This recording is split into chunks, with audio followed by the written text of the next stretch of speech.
Welcome to Soul Sync.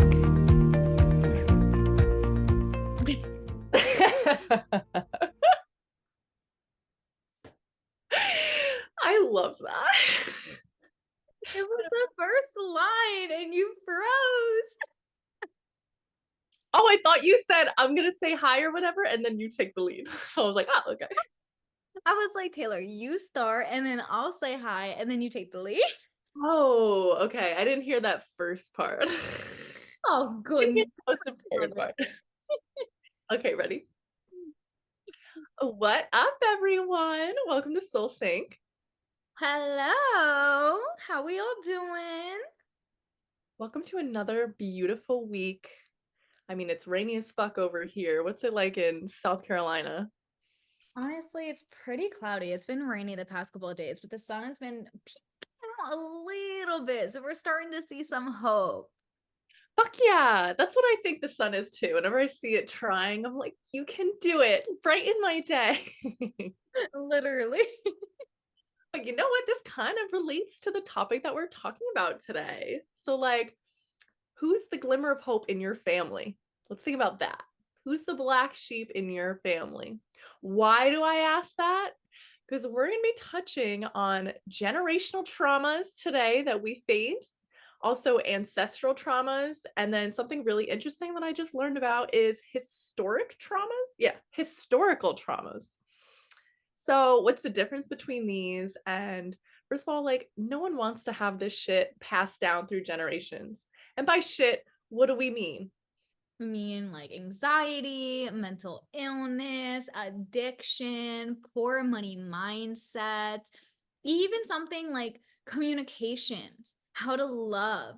As kids, and we've talked about this a lot when it comes to like our inner child and the healing work Taylor and I have been doing, as kids, we soak up everything around us like sponges. So, Taylor and I, within this podcast, really believe it's our responsibility to cut this shit off, like for the lifetime. Because I don't know about you, Taylor, but I do not want my kids dealing with anything that I dealt with, or honestly, anybody in my family has dealt with. And I've always been told by every single psychic that I'm the generational change in my family. So I take that very seriously. I always have from the moment that I remember. I forget what her name is, but I remember she was the first psychic I've ever seen. And those were the first words out of her mouth. She goes, "You're the black sheep." She was like, "Oh my God, like you're the generational change for your family. You've been going through such a hard time." And I was like, yeah, bitch, I know. So I've always taken it so seriously ever since then. Oh, her name was Athena. Okay. Athena, shout out to you. Cute name. I like that. But it's so true. Like, sir, like I feel that from you. You know what I mean? Like the one person in the family that's just like a little bit different and they just think in like a little bit different ways in a different light. And when things get passed through generations, it's so easy to absorb that and to just believe that that's the truth and that's how life is. And this is, just stopping you from growing and seeing other truths of the world and like maybe what's actually your truth at the end of the day and living up to your highest potential. Like that could be something huge that's holding you back. So, ancestral trauma, by definition, because I had to look that shit up, also known as generational or family trauma, is rooted in the notion that the emotional scars and experiences of our ancestors can reverberate through the generations, impacting the psychological and emotional landscapes of their descendants.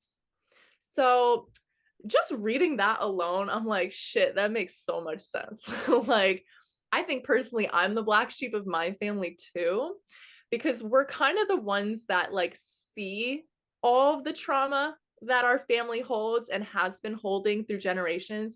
And we're the ones that choose to process it and choose to go through it and work through it and kind of like dissect it a little more and be like, well, I don't want that shit. Like, how do I not? Like, I'll do anything I have to do to not get that passed down to me. So I don't know if you were like that in your family of like, this shit is not going to be my story, but that was definitely for me and mine.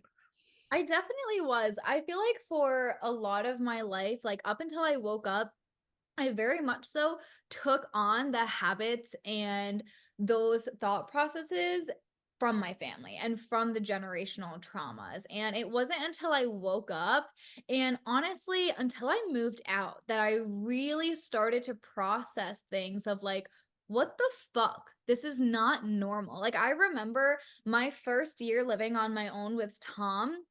It was so difficult for me because I was having flashbacks of things happening at like 10 years old, 6 years old, things that I had seen or I had witnessed. And what the word that always comes to mind is just chaos, you know? And it's not, it doesn't mean chaos in an awful way, but it's just chaos. There's fighting, there's commotion, there's arguing, there's really tense feelings. That's what it was. And not even just with like my immediate family. I remember a lot of the healing that I had to do was from trauma on my outside family, like on family and friends that it's like, hey, we're not necessarily blood, but we consider each other as blood. And there were certain things that had happened where, as a kid, I had seen, I had witnessed, I had heard things I just should not have heard, seen, or witnessed. And when I was an adult and I processed everything, I was like, how the fuck is this okay with you guys? Like, how is it okay that this went down the way that it went down? How are you acting like everything is normal now when it's still obviously such a shit show? Like, I can't. And I honestly had to distance myself from everybody. Like, I distanced myself from everyone because I was like, I need to be able to have my own thoughts and my own beliefs without the opinions of others. And I think that's a really big part of being the generational change is that everyone is going to tell you what is happening is a part of life. They're going to tell you it's normal. Oh, this is just how life is and this is just how you have to deal with it. But no, you absolutely do not. And that's why Taylor and I actually came up with this idea for the podcast because we were talking about two people, two circumstances that are very, very, very close to both of us. And it's so crazy the synchronicity of how we always go through something so similar and we have no idea.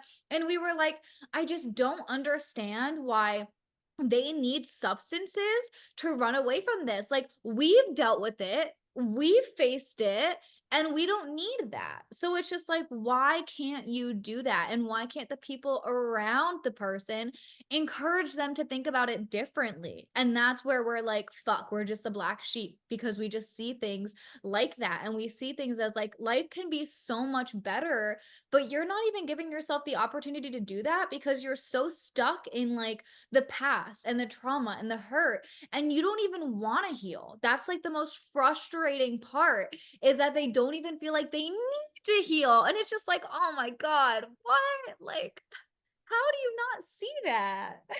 I know, I know. I feel like it all starts when you start questioning things. You know what Mhm. I mean? Like like a lot of people will just live within their family dynamic and just kind of take on whatever happens to them and whatever they live through within their family life and growing up, and they'll just repeat it, because they think that that's what people do and they think that's normal and whatever. And like even certain traumas that aren't even that bad and we just like brush off as whatever. But when you start questioning like everything that's within that, of like, does that serve me? Like, is this a healthy dynamic? Like, this is the dynamic I'm in and the dynamic I've grown up in, but is this the right one? And is this like gonna take me to a good place in life? Like stuff like that. And people get really comfy cozy within life and within the facts of like, this is life, that's just life, this is what it is, life sucks, people suck. But it's the black sheeps, I feel like, are the ones that wake up from that whole illusion first. And they wake up and they open their eyes and they start stretching and then they look around their whole family and they're like, what the fuck is wrong with all of you? Like, you suddenly just see everything from such a different point of view. And like, you can see why they are the way they are and the patterns that they've chose and the traumas that they've chose to just fall victim to and just let run their whole life. And when you see that time and time again within the people that you love, it's like you make that conscious decision to question everything and be like, why like why are we living like this? Like why are you doing it? And that's why it can be frustrating too, especially with like a loved one like me and Sammy have that kind of struggle with those certain like could be like an addiction, it could be like mental health issues, anything that they fall victim to and are just solely stuck in that victimhood mindset. Like as an outsider's perspective and someone that is awake, that they need to face these certain things head on. And sometimes life will do that for them. And it will bring them to like a rock bottom type of situation where all they have is to look at, all of their mistakes and all of the shit that they've been going through for the years and face it head on.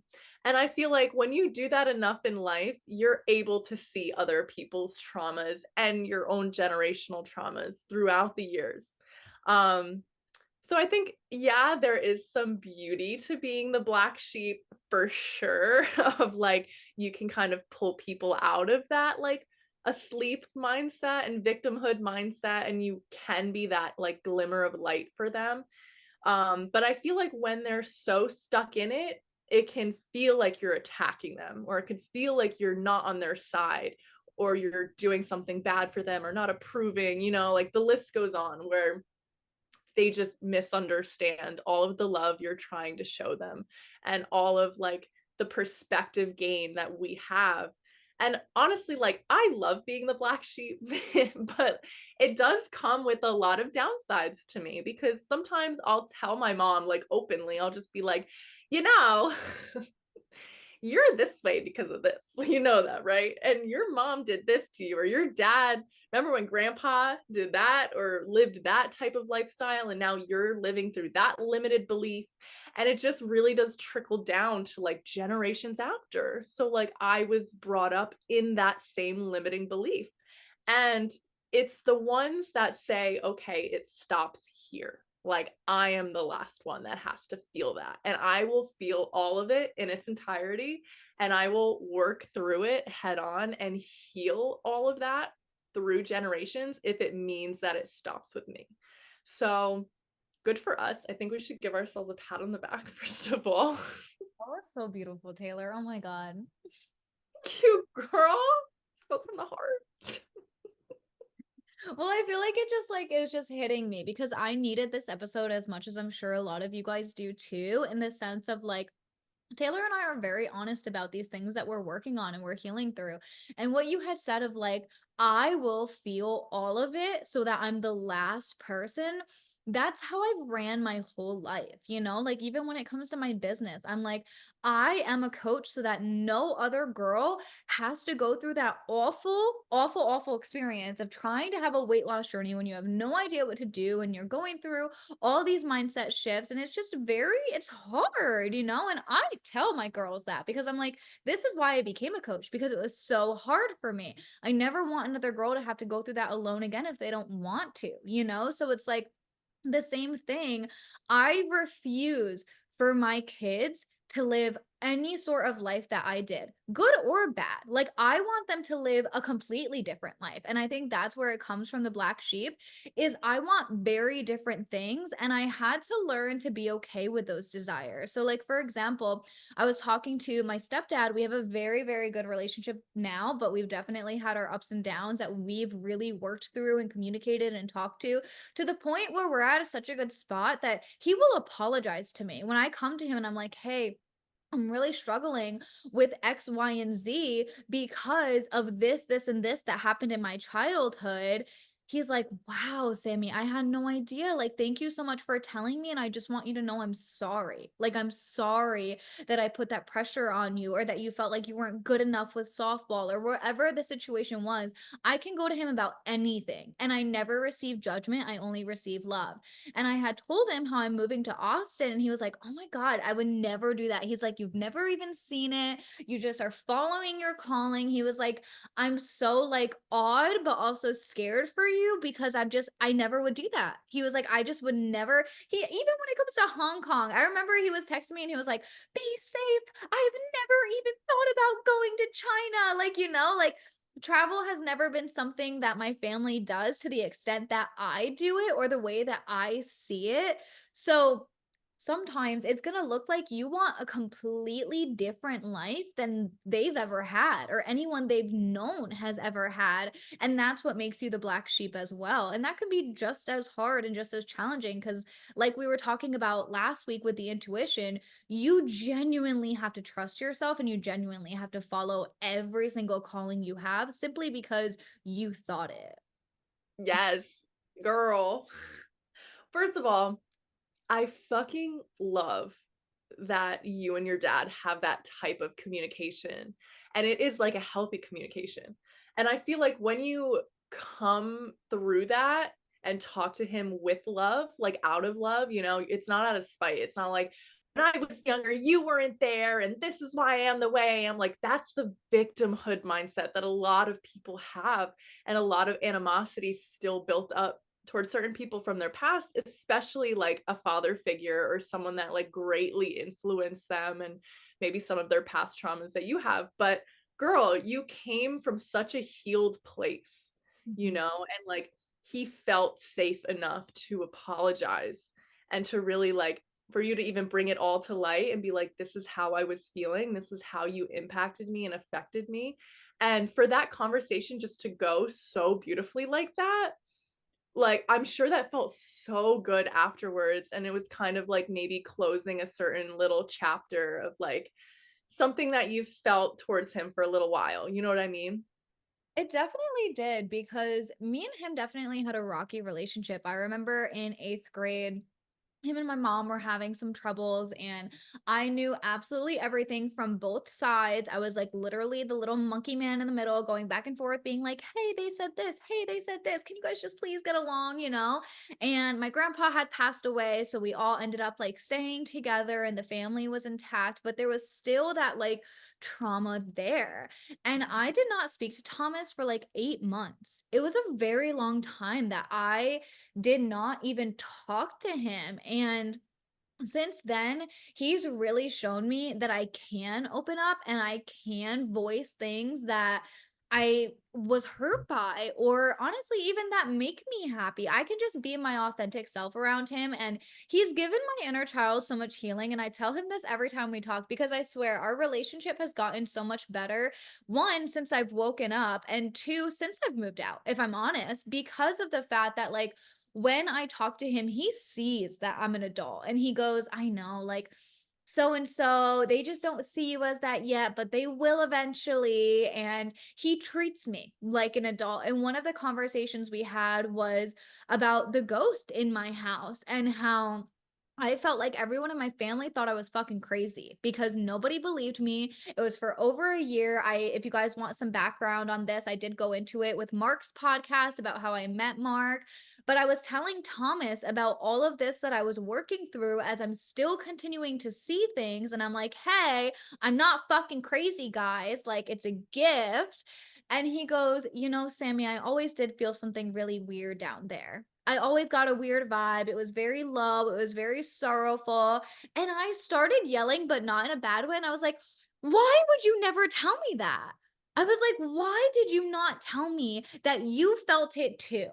And I've realized as I've gotten older, Thomas is just as spiritual as I am. He just doesn't really talk about it. It's just something that he does himself. And he learned all of this through massage school.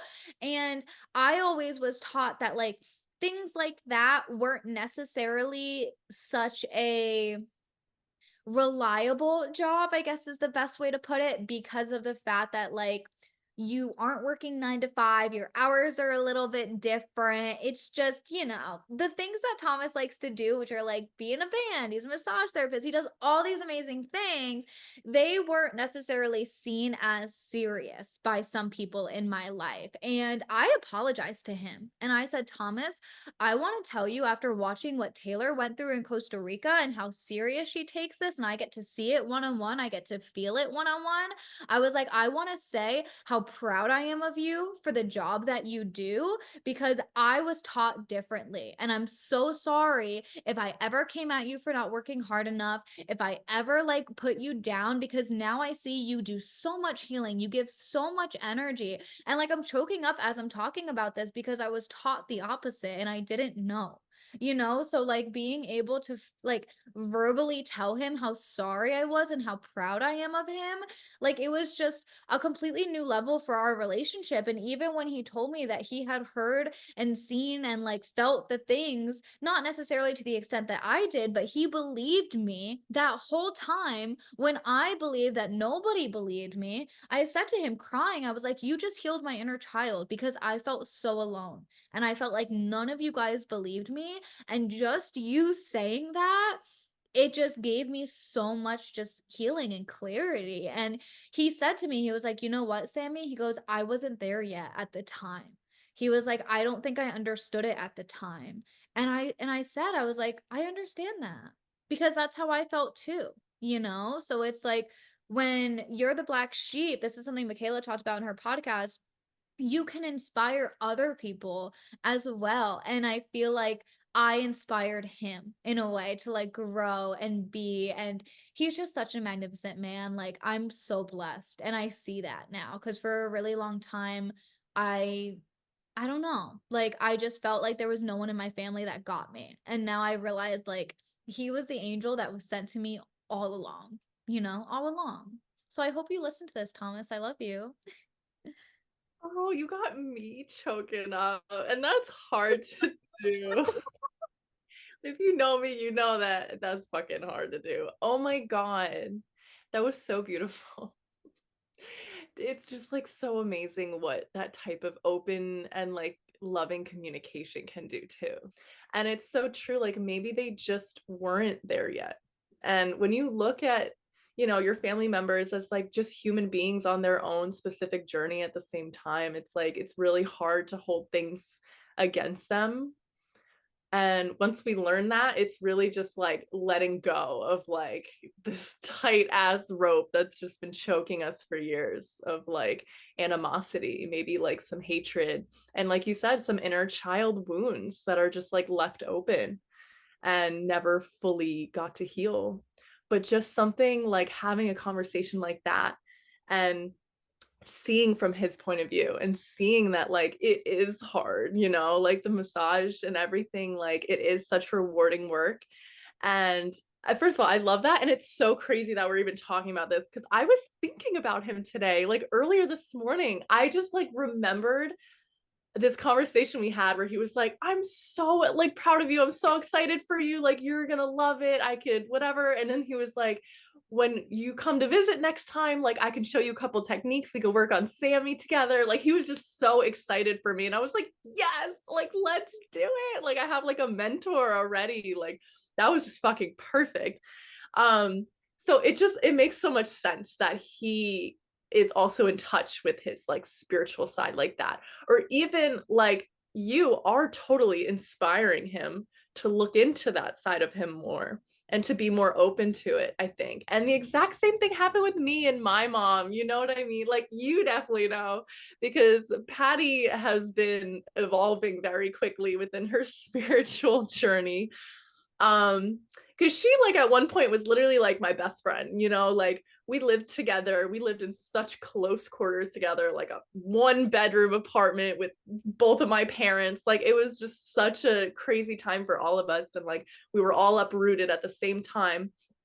And being like down there and all of the muck of it, like we got to kind of get a lot closer and learn about each other's traumas more and why my parents, are the way they are, why they grew up that way.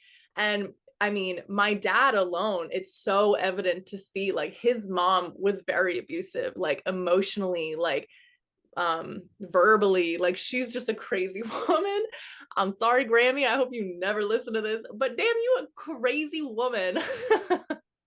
And growing up, like when I got to actually work with my dad for the whole summer, actually, like, yeah, I think it was a couple months I got to work with him, like very close by him every single day. And he would tell me like how proud he was of me and my work ethic and everything like that all the time. And I'm like, that's so nice, like, whatever. And he's like, Yeah, like when I was growing up, I didn't even have the option. Like I got screamed at every single morning to get up and go to work and get a job and do this and be better. He was like, there was never like, I was never good enough type of thing. So he was like, so I just want to reiterate, like, you are doing such a great job. And like, I'm just very proud to have you here and thank you for stepping up. So it's like sometimes that trauma can like really blossom someone into believing that like it does end here. Like I'm not doing that with my kids. And he totally took that and ran with that. And for him, like communication is very difficult in my family for whatever fucking reason. But for him to say that and have that conversation with me was such a groundbreaking thing because me and my dad's relationship has just grown closer since that because I'm starting to understand that like he has traumas too. Like he has things he's still working through at the age of like almost 60 now. You know what I mean? So it's really hopeful for me too because we're in the generation where people are questioning everything, you know, like people our age are waking up a lot faster than the older generations. And they actually do say this like Gen Z is more conscious about like psychological and emotional energy and emotional issues and mental health. Like we're on top of these things, you know. And everyone says like, oh, this whole generation, all you guys have is anxiety, this, depression, that, ADHD, that. And I'm like, well, maybe they just like didn't have a name for it back then, you know? Like I'm sure everyone had these type of symptoms and these types of feelings, but we're just taught a very unhealthy way to deal with them or to just dust them under the rug. So I feel like that's why maybe a lot of people in our generation are also the black sheep and also the generation, you know, curse breakers and stuff like that. So we do have some responsibilities, I think, I being the age that we're at. Yeah. And the generations to come too. Like we're really kind of resetting all of those mindsets. As far as I'm concerned, like that's what I'm going to be working on for my kids. No, I agree. And I feel like what you said of like the old generations used to brush things under the rug. Like I remember there was one time, I'm sure we've all gotten kicked out in our time frames of living at home, but I was being a little brat, so I got kicked out. And literally the next morning, it was as if nothing happened. And I always hated that about my environment because I was like, how can you say such awful things, do such awful things, and then act as if nothing had ever fucking happened? Like, for me, I'm just like, are you delusional? Like, what? I still have feelings about this. And then I would feel crazy for having the feelings about it. But you're absolutely right. All the generations before us was taught to just brush things under the rug. Men were taught that they can't have feelings. They have to bury everything down. So then all of them don't know how to communicate and they don't know how to connect with you and they struggle to connect with themselves. And every time someone's like talking shit about how much like anxiety or depression or things that we're overcoming in our generation, I'm just like, okay, well, did you? Like, that's my first question. I'm like, did you deal with it? Because I know for a fact that my parents, my grandparents, and the people before them all struggled with anxiety. All of them did. And I know that because literally, like, people in my family will be like, yeah, your grandpa was such an anxious person. Like, he used to call me a worry wart. And I'm like, where did I get that from? Or even when it came to my reactions, and it's like, oh, well, you react this way. You're so mean. You're so this. I used to say, like, as a teenager, where did I learn it from? Where did I learn this form of communication from? And I think that's another good thing for us to talk about is like, because of the fact that generations were taught to bury things under the rugs, we don't have, at least I don't feel like I have, a good form of communication. I don't know how to have a healthy relationship per se because I didn't necessarily see one that at least I would want, right? Like in the relationship that I would want. When I see my relationship, it's not what I had like seen from honestly anyone, like not even just family, from a lot of people and a lot of relationships that I had seen. And I think like that whole saying of you never know what's going on behind closed doors is just such a key part of all of this because you know, and you have to trust yourself enough to like we both keep saying take the responsibility to make the changes, because as soon as you make the changes, and like right now, how I just literally had these conversations with Thomas like within the last month or two. I mean, honestly, one of them was last weekend to be exact. So I'm learning how to communicate. I had never done that before. So it's like there's never a better time than now. And yeah, it might take some time, it might be uncomfortable, but once you do it, you're done. You don't have to learn that lesson again. And like, I know for me, I can't wait to teach my kids how to properly communicate. How I can't wait to do what your dad did and say, you know what, honey, I'm so fucking proud of you, because I don't think I heard that enough, you know? Like, I can't wait to like, there's this one cute mom and daughter that I see all the time that I used to be so triggered by because I'd be like, oh, I wish I had this.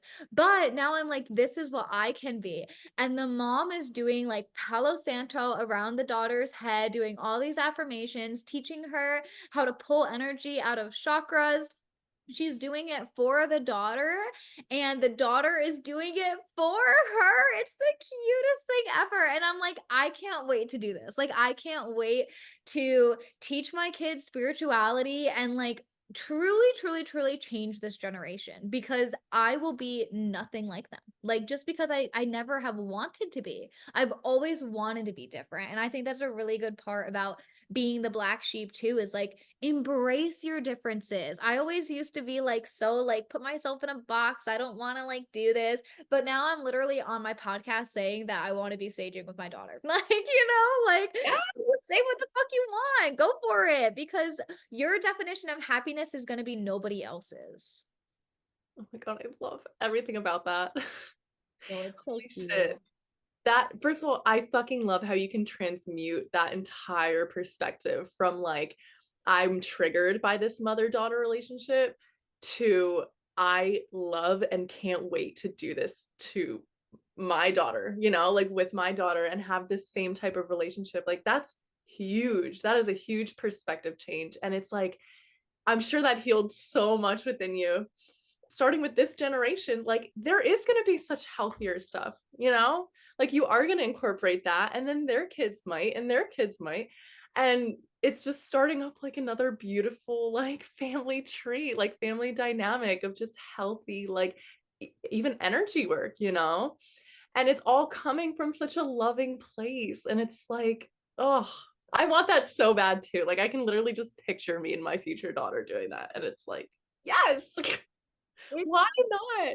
Or even like the sons. I feel like there are so many spiritual guys out there, but like we said, because you have to put yourself in this box to be accepted by society, there's definitely not as many that are so open about it. So even if we have a son, like they're going to be doing it too. But I think it's just so important to do the work on yourself in order to change your own family, and whether or not that's going to be the people that are around you right now or the future people like we're talking about right now in terms of like children. Once you do it and you get through it, you're not gonna have to like maybe it will come up a little bit. So I'm not gonna say you're not gonna have to go through it again, but it's gonna become a lot easier. And I think that's why the past couple of weeks as we've been doing the podcast, it's been so hard for me because I've been facing all of these really deep, dark traumas and deep, dark feelings. And like I said a couple podcasts ago, I realized I was the one that abandoned myself first. It was nobody else's responsibility for my own feelings. And I think there's a really big power to that. And a lot of times when it comes to like generational traumas, there's a lot of victimness. Like Taylor said, of, well, I don't do anything wrong, or I didn't realize I was such a bad mom. I didn't realize that I did this. And there's a lot of like like deflecting to you for you to think you're crazy. But it's just like at the end of the day, you're the one with the feelings. You're the one that got triggered, or you're the one that took it the way that you did. So I've been taking a ton of radical responsibility to work through those old things again and honestly rewire them. I think that's what's really important here too, is you can rewire your brain, you can rewire your thought process. So let's say we're thinking about addiction and somebody really, really close to you has dealt with substance abuse and they don't even know that they are, but you see it very clearly. Other people see it very clearly. Well, the way that I change things is I don't touch alcohol. I don't drink. I do not drink.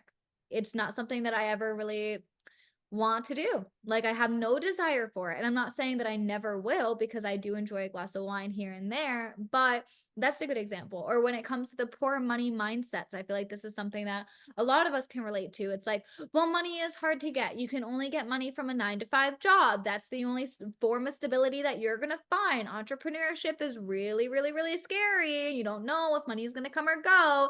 Those are all poor money mindsets. But once you work through them and you reshape them and you say affirmations like, money comes to me every single day. I am a magnet to money. Money is flowing effortlessly and easily into my life. Or one that I say all the time is I'm like, my bills are paid effortlessly, easily, and early, baby. I pay my bills early on purpose so that I can affirm that affirmation and be like, hey, I always pay my bills. It's non negotiable. It's easy for me.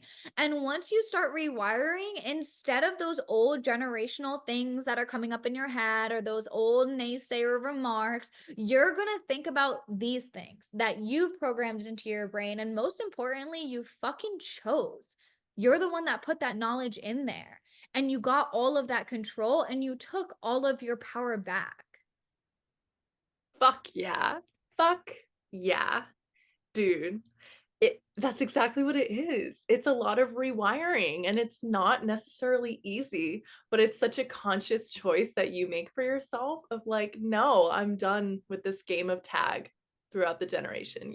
Like someone has a problem, let's say it's an addiction problem, and then their child develops it and their reasoning for it is, well, I was around that my whole life, or even the money or relationship wise. Like some things aren't even said verbally. It's like you are there to witness how your dad treats your mom or how your mom treats your dad. And you're there and you see what this model relationship is supposed to be like, so we think. So when we grow up, we like subconsciously look for a relationship like that, or look for a guy like that with the same morals and someone that treats you the same way that he treats your mom. And it's like a lot of subconscious things we don't even really think about until we experience it ourselves, and we're kind of like, no, that's not the bar that I'm setting for myself. I like, that's your bar. Like that's my mom's bar, but my bar I'm just gonna take and I'm gonna put it up here you know and I mean, through learning, through the years you learn that yourself, but it's all conditioning. Like, you're so right. It's just a conscious decision of like, do you want to rewire that in yourself? Like, do you want to change that story? Do you want to get out of that victim mode, like, well, my parents went through this, so that's why I am the way I am?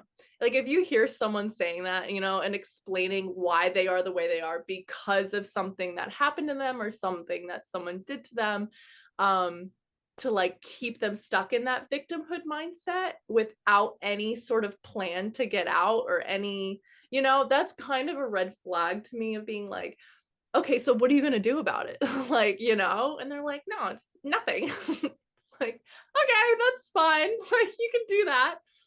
But if you really want to see some progress within yourself and meet yourself even deeper than you ever have, and really kickstart your healing journey, the best thing you can do is really just take a look at how you've been growing up and maybe just learning or unlearning, I should say, all of the things that were ingrained from you from the very beginning. So, could that be everyone's homework, or is that pretty hard for homework? That's like AP homework.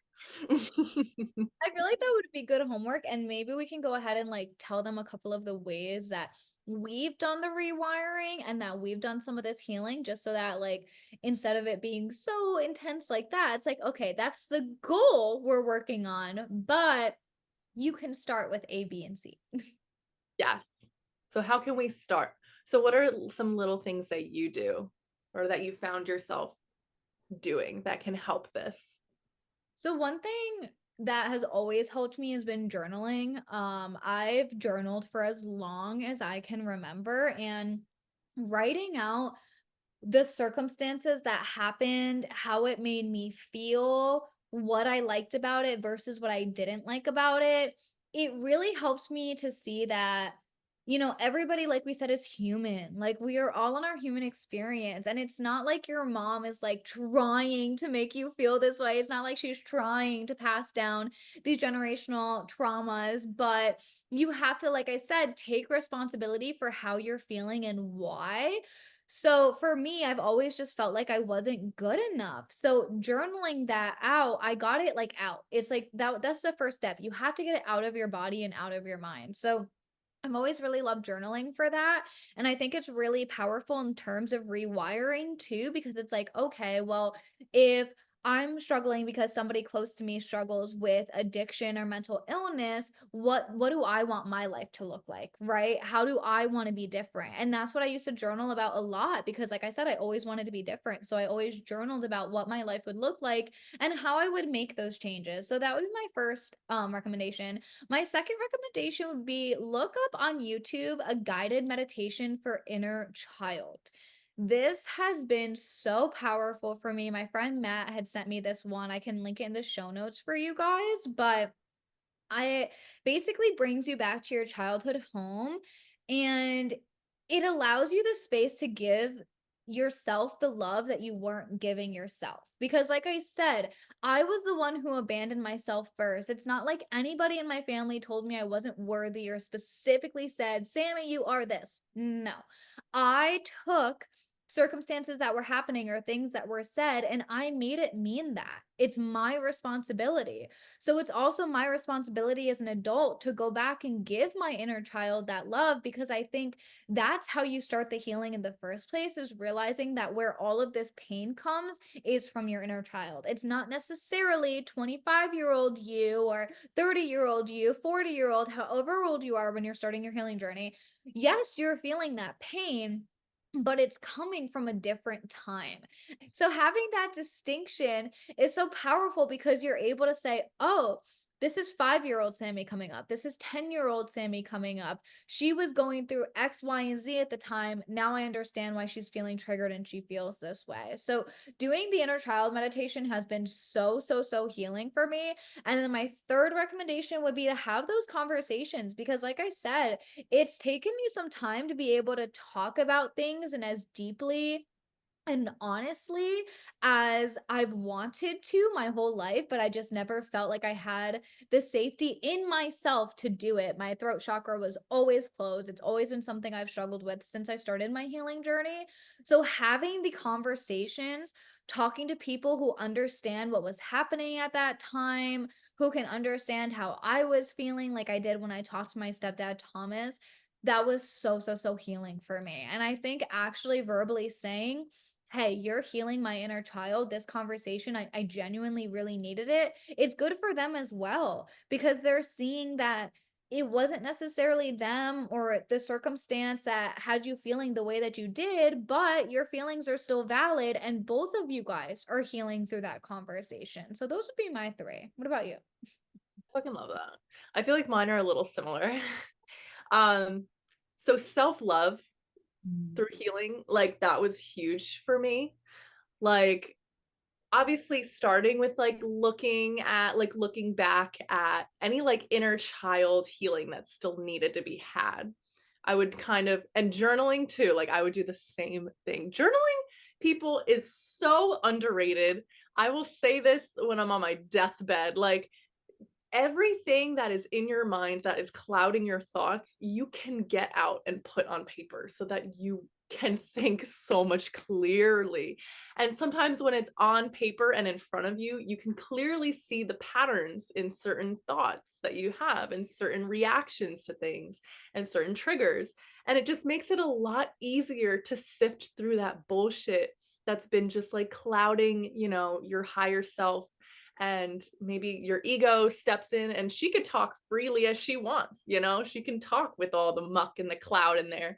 But sometimes your higher self and all of the beautiful thoughts and the, silver lining thoughts are like hidden under that shit. So that's definitely step one, like for any any type of healing, um for me personally. And inner child work, like you said, there are some amazing meditations, guided meditations that will really like bring you right back to when you were a child and really get to like the root of certain things and the reason why you do certain things. You are the way you are. Maybe you have like trust issues or anything that you feel like has been holding you back in life, in any personality trait or anything, could totally stem from something from your childhood. And like we touched on earlier, healthy communication. Like, I think that's huge for healing this type of thing too, because first of all, to know what your family's generational traumas are and what they've been through, you can really pinpoint why you are the way you are also, like you don't have to do such a deep dive within yourself. Sometimes the answers are just in the pattern. Like you can really just date it all the way back. And it's kind of cool. I mean, a cool thing with that for me and my family was I sort of recently learned that my grandma on my mom's side was a healer in the same aspect. Like in the Italian like heritage, it was called rubbing your head. And she would do a prayer. I don't know why it was called that, but people would call her all the time and be like, Gigi, can you rub my head? Like, I have a really bad headache. Like, I don't know what's going on. So, when you weren't really feeling well, you would call her and she would do like a series of prayers. And then all of a sudden, your headache would go away. And we never knew what it was. We never really questioned it. We just knew it was something with the Italians. I don't know. Like it was a prayer in Italian or something. And come to find out, like she was doing a form of Reiki. Like she was healing people from a very young age. And from that generation, there was no term for it. And it wasn't normal, and like date back to all the witches and stuff like that. Like that was very looked down upon and something you can't really express or tell people. So I feel like it just trickled down to that.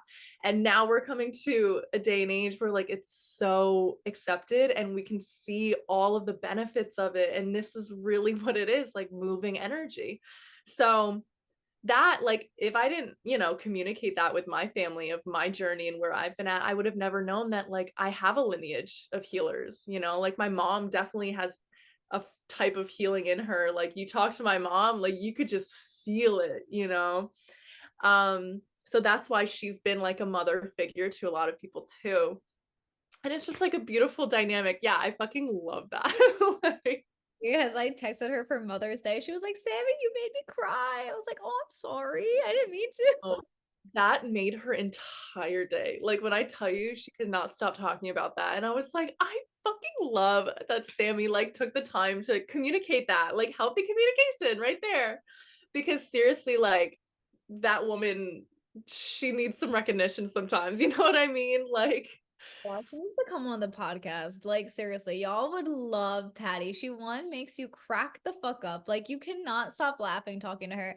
But two, when we were planning Taylor's like going for her graduation in Costa Rica, we would get such off topic that we had three different 3-hour phone calls trying to book our tickets. And literally, we were deep diving through all this healing that I was having about all things in life. It wasn't just family, it was so many different things. So I can relate so much when you're like, she's just a healer. I'm like, I know. Like, I'd be talking to her and just all these things would come out and we would just get into such a deep dive of a conversation. She's just so amazing. So shout out to her. shout out Patty. She'll definitely be on the podcast soon. Like we're definitely gonna make that happen. But I just love that she can be that for you also. Like she just adores you in every way. So that's like perfect. So yeah, that'll definitely be like my three. But I think it's important to mention that since we've been through and around addiction so much, like both of us personally in our lives, we're now able to kind of see things in more of a compassionate type of way because we're a little more healed and evolved because of it.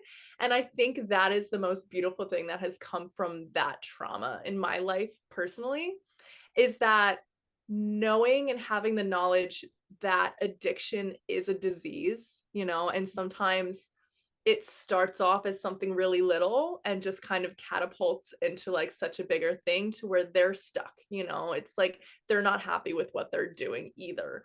and they need help type of thing. So I definitely don't want to like shed any negative energy on addiction or mental health issues or anything like that. Like, just want to reiterate, like, it's beautiful to be able to go on the other side, like be on the other side of that. And instead of being mad or upset with them, we're more so looking at it in a compassionate, like, you need help. I'm here to help you. You're in a fragile state right now. And anything that I can do for you, I will. Not, we're not anymore in that state of like, oh my God, like he stole $100 from me. I hate my brother. Like this is it. You know what I mean? Like, no, we're above that. We learned. But I love that. I love that too, because I feel like there's so many different feelings you're gonna have towards that situation. And I think one thing that's really beautiful is also when the person does get out on the other side, right? Because this is such a, like, all of it is a disease, you know? Like, it's all something that we don't always necessarily have control over. So I love what you said of like, however we can help and support, it's always there. But I feel like it's also important to say that like your feelings are valid and their feelings are valid. Everybody's in the situation, feelings are valid. And you realize that once you get through the muck of it, because a lot of times, and we pray for everyone going through the addiction that they do come out, because when they come out, oh my goodness, they can be such amazing light people, you know? Like I remember my uncle, for example, he took his sobriety and now he is an AA leader and he helps other people get sober. And that is something he looks forward to every single week, is being that sponsor and being that light for people. So, you know, I think it's really important too to congratulate those who have come out of it, because I know how hard that is. I mean, I only struggled with it for 3 years. And I say only because some people struggle with it for decades. But I was drinking like a fucking fish. Anytime I was upset, I'd go grab a drink. I would go to tequila. Like I always said, tequila heals my soul. Silly saying. But you know that. I used to say it in front of you. You were there for my drinking phase. So like I think both Taylor and I too, we've both struggled with our substances and we both struggled with using vices instead of healing. So I think it's really important to say that as well, because we honestly know what it feels like. We know how it feels stuck, and we know how you don't feel like you're doing anything wrong because it's like low key normalized, but also like you said, I was not happy with the person that I was, and I wasn't happy with the things that I was doing. So I think it's really important to validate that person's feelings too. So I love that little disclaimer, because we definitely don't want to come off like we're being hard-headed. Yeah, and like to say like people are stuck in the victimhood, like we're not perfect either. Like we have been through seasons of this, and we have experienced like, girl, if you know me, like my mental health is all over the place sometimes, but it's just always amazing to be able to come back to center and come back to yourself and look at it in a different perspective, learn from it, grow from it and move on and move forward. So, this is all coming from so much love of being like, do you choose to be the victim in your story or do you choose to be the hero? And it's entirely up to you. And no matter what you've been through within your family and within the past, you have the capability to change from this point on. I agree. So, I agree. And I think we should say why we were actually inspired by this podcast, because let's be quite fucking honest. Before this podcast, I was crying to Taylor about a situation that I've been really struggling with in my life. And there's parts of me that wants to play victim and be like, oh, why is this happening? It's so hard. I don't understand. So it's very important to say that we do struggle with these. Everybody struggles with this. Every single person, whether they admit to it or not, they all struggle with it, right? So it was like I was struggling with my victimness of like, I know that this is happening for a reason, but I just don't understand why it has to hurt so bad. I don't understand why I have to keep going through these triggers and having this one specific person that hurt me continue to hurt me even though it's been years and years and years. And I just kept saying, I was like, it's okay. I know everything is happening for a reason. This is just this season. And that's what really inspired this, because she was like, Sammy, it's always so refreshing talking to you, because even though you're venting, even though you're telling me all these really hard feelings, I'm crying on the phone with her, doing best friend things, I always see the brighter side of things. And I think that's like really where we're coming through with all of this is no matter what life is throwing at you, you get to choose how you're going to view it. And you can view it as life is happening to you, or you can view it as life is happening for you. And these hard times are going to make you stronger. There's a light at the end of the tunnel. And I think that's really where we're coming from with this entire conversation, is that we all are going to have to go through some form of all of these things, or we already have. But we want to remind you to always see that light at the end of the tunnel, because it's always going to be for a reason. And you're always going to overcome it. Even if you're in the victimhood right now, we still love you, like we believe that you're going to get out of it, because I don't know, I truthfully believe everyone always does, like I hate the people that say, you know, they're just stuck in their ways. They're never going to change. Like I always say, why? Why not? They could change tomorrow, right? But are you being that inspiration for them? No. If you're just like, nah, they're just gonna be stuck in their ways. They're never gonna change. We love her as she is. No, no. Encourage them to change. Like, let them Yeah. see that light at the end of the tunnel. Because, like Taylor said, she or he or whoever is struggling with it is gonna be so much better because of that. And so is everybody else in their life.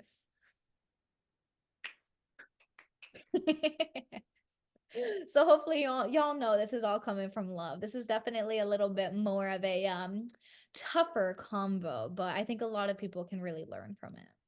Oh my God, 100%. I think this is a great place to wrap it up. I think we have given y'all some healthy perspective on this subject. I would hope so. Um, be the last in the generation. Mhm. Make the conscious decision to be the last one that has to feel any of this shit. Mhm. And you strong. So just remember how strong you are, because we both know it ain't easy. And we also know everybody in this lifetime is going to be going through hard times. So just stay strong, because you are the only person you need. Yeah. Aw. Well, with that being said, Taylor, where can they find you, girl? Find me on Instagram at Taylor Babel. Where can they find you, Sammy? You could find me on all platforms, Sammy Ruess. That's SAMIRUESS. And y'all already know Instagram is a little underscore. Don't forget that underscore, people. We also have our SoulSync account, SoulSync FB on Instagram, YouTube, and Spotify. And we have our Ask Us Google Docs. If you want to just leave a little comment, a review, something you took away from this, and your own personal story that you have with this, anything you want to talk about, we are here for you. Oh, yeah. And if you know someone that maybe is the black sheep in their family, they're dealing with being a generational, change, go ahead and send this to them, because I'm sure they can get a lot of perspective. And I don't know about you guys, but it gives me so much just like healing and clarity to know that I'm not alone. I'm not the only one dealing with this. So we definitely want you guys to know that you're not alone. We are all in this together. Oh, totally. I love that. All right. Well, until next time, Goodbye, everyone. bye. We love you. Love you.